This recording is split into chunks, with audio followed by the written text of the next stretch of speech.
Video का second part देखेंगे। Second part में 5वें पॉइंट पे हम डिस्कस करते हैं, introduce a new point at the beginning of the each paragraph that follow to strength your ideas.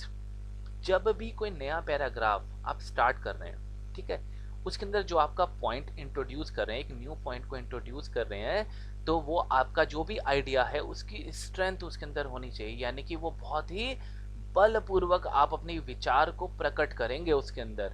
नया पैराग्राफ एक नया विचार, यानी कि आपके पिछले पैराग्राफ जो भी आपने बोला उसको सपोर्ट करता हुआ और बहुत प्रभावपूर्ण ढंग से आपका विचार अगले पैराग्राफ के अंदर होना चाहिए उसके अंदर। नेक्स्ट पॉइंट के ऊपर आते हैं, develop your ideas as much as you can to make them interesting and substantial.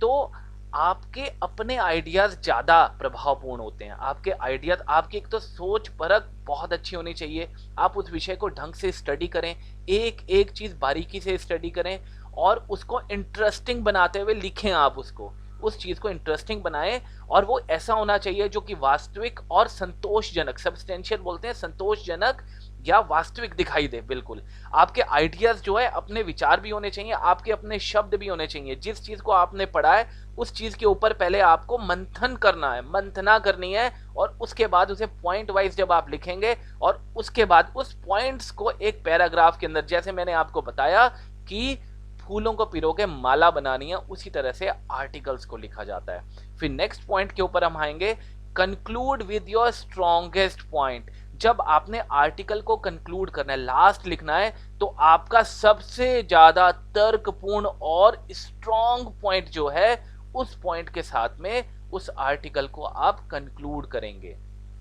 Next ये लास्ट तो है but not least, this is very very important once again.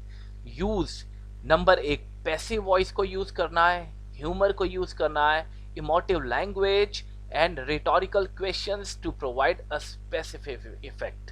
तो ये क्या चीजें हैं मैं आपको बताता हूं। पैसिव वॉइस के अंदर आप पैराग्राफ को लिखें। पैसिव वॉइस क्या होता है कि देखिए, एक होती है एक्टिव वॉइस और दूसरी होती है पैसिव वॉइस। पैसिव के अंदर जो एक्शन का रिसीवर होता है वहां से सेंटेंस शुरू होती है।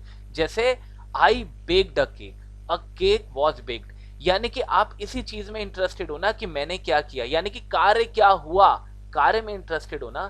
तो आर्टिकल को इंटरेस्टिंग बनाने के लिए जब हम उसको पैसिव वॉइस में लिखते हैं, अब मैं आपको पढ़ा रहा हूं, लेकिन आपके लिए ये इंटरेस्टिंग नहीं है कि मैं पढ़ा रहा हूं, इंटरेस्टिंग ये है कि मैं क्या पढ़ा रहा हूं, ठीक है। तो यही चीज, इसीलिए हम पैसिव वॉइस का प्रयोग करते हैं कि जो रिसीवर होता है एक्शन का, उसके ऊपर से बात चलती है, तो पैसिव वॉइस का प्रयोग करना है। दूसरी बात मैंने बताई आपको, ह्यूमर का प्रयोग होना चाहिए।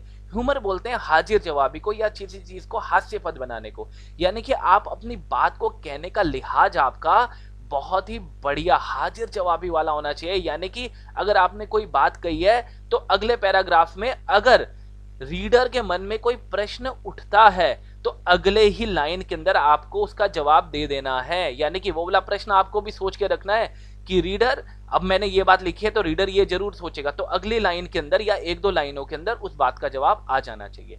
Next is emotive language. Emotive बोलते हैं भाव उत्तेजक, यानी कि आपकी भाषा भी बहुत ऐसी होनी चाहिए कि बार बार रीडर के मन में भाव उत्पन्न हो।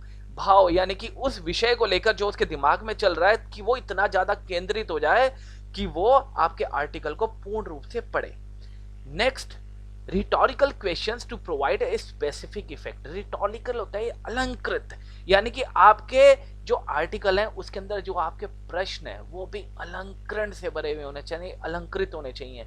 प्रश्नों को इस अंदाज में आप पेश करिए, यानी कि उत्तर भी आप ही ने देने आर्टिकल के अंदर, या कोई प्रश्न आप लास्ट में छोड़ भी सकते हैं रीडर के लिए कि रीडर आपसे डिस्क्रिप्शन बॉक्स में या किसी चीज के अंदर या दोबारा से लिख के वो पूछे, ऐसा हो सकता है। तो आपके प्रश्न ऐसे होने चाहिए बिल्कुल बहुत ही अच्छी भाषा के अंदर, रिटोरिकली मंजे हुए होने चाहिए, बिल्कुल अलंकृत ढंग से आपके प्रश्न होने चाहिए। कोई भी ऐसा प्रश्न ना हो जो कि एक तो आर्टिकल से मेल ना खाता हो, और दूसरा you have not to go out of 10 at the tangent, यानी कि एक परिधि से बाहर नहीं जाना है, आर्टिकल से लगे हुए और बहुत ही अच्छे ढंग से आपको प्रश्न पूछने चाहिए।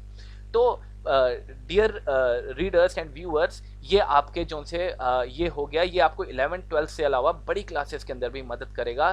तो धन्यवाद इस वीडियो को